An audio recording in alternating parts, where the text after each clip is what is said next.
Ahmedabad municipal corporation શહેરની જનતાની સુખાકારીને વધારવાની જગ્યાએ શહેરની પરેશાની વધારી રહ્યું છે। આવું એટલા માટે કારણ કે શહેરમાં આડેધડ નવા રોડ બની રહ્યા છે જે લોકોની સમસ્યા વધારી રહ્યા છે। એક સાઈડનો રોડ બંધ, રોડનો ઉતાર ચઢાવ, સવાર સાંજ ભારે ટ્રાફિક, આ બધું જાણે કે ચોમાસા પહેલા શહેરીજનોને એએમસીએ ભેટ સ્વરૂપે આપ્યું છે।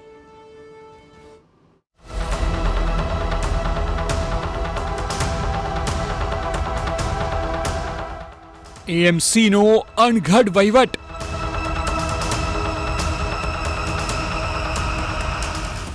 વ્હાઇટ ટોપિંગ રોડથી પ્રજા ત્રસ્ત,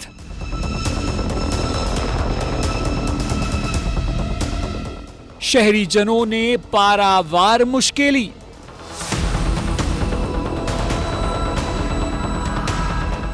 સત્તાધીશો જુઓ લોકોની હાલાકી।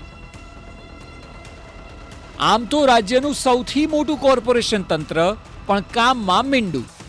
અમદાવાદ મ્યુનિસિપલ કોર્પોરેશન મન ફાવે કામ કરી રહી હોય તેવી લાગણી શહેરીજનોમાં વ્યાપી છે અને તેની પાછળનું કારણ છે આ રોડ રસ્તા। વ્હાઇટ ટોપિંગના નામે શહેરમાં ઠેર ઠેર લોકોની પરેશાની કોર્પોરેશને વધારી દીધી છે।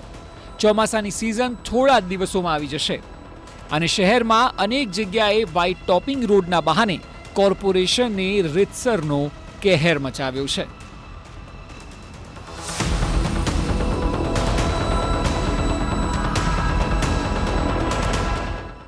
એક તરફનો રોડ ક્યારેક બીજી તરફના રોડ કરતા ઉપર જતો રહે છે તો ક્યારેક નીચો થઈ જાય છે। સામાન્ય વ્યક્તિને આ ઉપર નીચેનો ખેલ તો સમજાતો જ નથી। આખરે આ કામ સામાન્ય કડિયાકામ કરતા પરિશ્રમીઓને આપ્યું હોત તો પણ કદાચ કોર્પોરેશન કરતાં સારું લેવલિંગનું કામ કર્યું હોત। સ્થાનિકોનું સ્પષ્ટ માનવું છે કે હવે તો વરસાદનું પાણી ઉલટાનું વધુ ભરાશે। એકચ્યુઅલી આમાં કોઈ પ્લાનિંગ સાથે રોડ બન્યો જ નથી। આ રોડનું લેવલિંગ બી ઓડ ઇવન છે। પહેલેથી અહીંયા વરસાદના પાણી ભરાવાના પ્રોબ્લેમ હતા જ, હવે ઉલટાના એ વધી જવાના છે અને પાણી વધારે અહીંયા ભરાશે। અને લેવલિંગ જોવા જઈએ તો કોઈ પ્રોફેશનલ એન્જિનિયરે કામ કર્યું હોય એવું લાગતું જ નથી। આના કરતાં તો કડિયાઓએ કર્યું હોય ને એના જેવું કામ છે। હકીકતમાં એએમસી દ્વારા બીઆર ગોહિલ નામના કોન્ટ્રાક્ટરને 1.15 કિલોમીટર વ્હાઇટ ટોપિંગ રોડ બનાવવા માટે 5,63,00,000 રૂપિયા આપવામાં આવ્યા। ઓમકારેશ્વરથી સૈનિક પેટ્રોલ પંપ સુધી તૈયાર કરવામાં આવી રહેલા આ રોડની હાલત કયા પ્રકારની છે અને ખર્ચાયેલા રૂપિયા ક્યાં ગયા છે તે સૌથી મોટો પ્રશ્ન તો છે।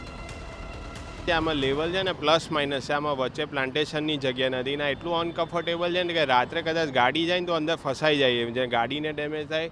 બાજુની બધી સોસાયટી નીચી થઈ ગઈ છે, આમાંનું લેવલ નીચું થઈ ગયું છે આખું, એટલે પાણી હવે બધું સોસાયટીમાં જશે ઇન ફ્યુચર બી। અને કામ આ કેટલા વખતથી ચાલે છે ને હજી સુધી પૂરું નથી થયું। આખું અહીંયા ટ્રાફિક જામ થયો તો બધા કેટલા પરેશાન થયા હતા। અમારો આ રોજનો રૂટ છે અને હજી કામ પ્રોપર તરીકે તો કમ્પ્લીટ થયું જ નથી આ કામ। આ કામમાં બીઆર ગોહિલ નામના કોન્ટ્રાક્ટરે એટલી હદે બેદરકારી દાખવી છે કે રોડનું લેવલ તો ક્યાંય જળવાયું જ નથી। ઉલટાનું બંને રોડની વચ્ચે જે જગ્યા પ્લાન્ટેશન માટેની છે તે નિયમ મુજબ રાખવાની હોય પણ રાખવામાં આવી જ નથી। પોતાની કામગીરીના કૌભાંડ પર પડદો નાખવા માટે વચ્ચે વધેલી જગ્યા પર કપચી પાથરી દેવામાં આવી છે। જો કે આ કપચી નાખ્યા બાદ બંને રોડનું લેવલ એટલું ઉપર નીચે છે કે આખરે વાહન ચાલક જાય તો અકસ્માતનો ભોગ તો બન્યો જ સમજો। રોડ તો ઠીક, પરંતુ ફૂટપાથના કામમાં પણ કાયદેસર વેઠ ઉતારી હોય તે પ્રકારના દ્રશ્યો આ રોડના કામમાં જોવા મળી રહ્યા છે। સ્માર્ટ સિટી ગણાતા અમદાવાદના અધિકારીઓ તો સ્માર્ટ છે જ, પરંતુ તેના રસ્તાઓ પણ સ્માર્ટ છે। અમદાવાદના જોધપુર વોર્ડના અમે દ્રશ્યો બતાવીશું કે જ્યાં વ્હાઇટ ટોપિંગ રોડ પાછળ કરોડો રૂપિયાનો ખર્ચ તો કરવામાં આવ્યો છે, પરંતુ આ રોડ બનાવનાર કોન્ટ્રાક્ટરને રોડના લેવલિંગ બાબતે કોઈ પણ પ્રકારનું નોલેજ ન હોય તે પ્રકારના દ્રશ્યો જોવા મળી રહ્યા છે। આ જ રસ્તો જે ડાબી તરફનો રસ્તો નીચો છે, આગળ જતાં આ જ રસ્તો ઉપર થઈ જાય છે અને જમણી તરફનો રસ્તો જાણે કે ખાડામાં ધકેલાઈ ગયો હોય તે પ્રકારના દ્રશ્યો છે। દરિયાના મોજા જે રીતે ઉપર નીચે થતા હોય તે જ રીતે દરિયાના મોજાની જેમ આ રસ્તો ઉપર નીચે થતો જોવા મળી રહ્યો છે. એક જગ્યા પર નહીં પરંતુ અનેક જગ્યા પર સમગ્ર રૂટ પર આ જ પ્રકારના દ્રશ્યો છે. સાથે જ જે સેન્ટરમાં જે વૃક્ષારોપણ માટે પ્લાન્ટેશન માટે જે જગ્યા રાખવાની હોય તે પણ તેણે નજીવી માત્રામાં રાખી છે, જે ખૂબ જ દુઃખદ બાબત ગણી શકાય. કારણ કે જે નક્કી કરાયેલા ધારાધોરણ હોય, જે નિયમો હોય તેને પણ કોન્ટ્રાક્ટરે નેવે મૂકેલા છે.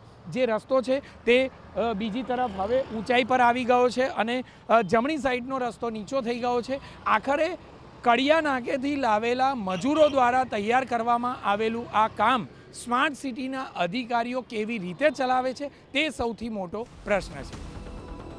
અમદાવાદના દરેક વિસ્તારમાં વ્હાઇટ ટોપિંગ રોડના કામ ચાલી રહ્યા છે. મોટે ભાગે દરેક વિસ્તારમાં રોડનું લેવલ ઊંચું થયાની ફરિયાદ તો હવે સામાન્ય બની ગઈ છે. પરંતુ બનાવવામાં આવેલ રોડનું એક લેવલ જળવાય જ નહીં, ત્યારે આ બાબત કોર્પોરેશનના ઉચ્ચ અધિકારીઓ માટે અત્યંત શરમજનક બાબત ગણી શકાય.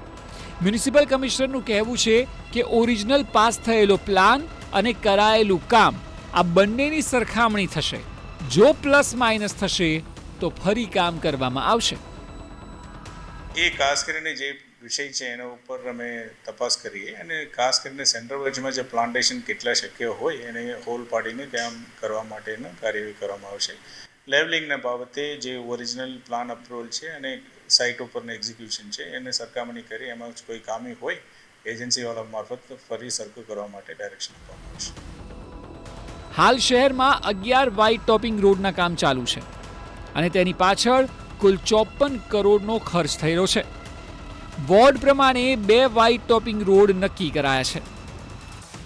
હાલ જે પ્રકારની હાલાકી ઊભી થઈ છે તેનાથી એક વાત સ્પષ્ટ છે કે અમદાવાદમાં રોડનું કામ કરતા કોન્ટ્રાક્ટરો રોડના લેવલ બાબતે સહેજ પણ વિચારતા નથી અને એટલા માટે જ કરોડો રૂપિયા ખર્ચ્યા બાદ પણ આ પ્રકારના રોડ મુસીબતના રોડ સાબિત થાય છે.